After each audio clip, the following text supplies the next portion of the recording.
जो मनुष्य बिल्व वृक्षाखाली आपल्या मस्तकावर पाण्याने सिंचन करतो तर सर्व तीर्थांमध्ये स्नान केल्याचे पुण्यफळाची प्राप्ती होते.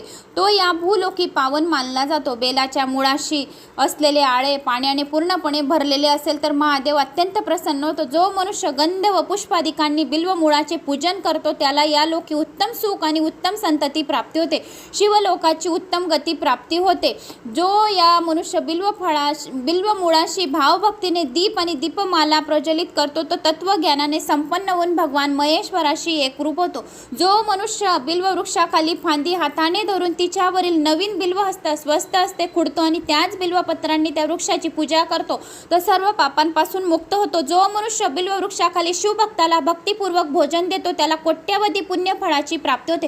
जो मनुष्य बिल्व वृक्षाखाली शिवभक्ताला खीर आणि गाईचं घी तूप दान देतो त्याला कधीही दारिद्र्य येत नाही आणि धनधान्याचा भंडार भरलेला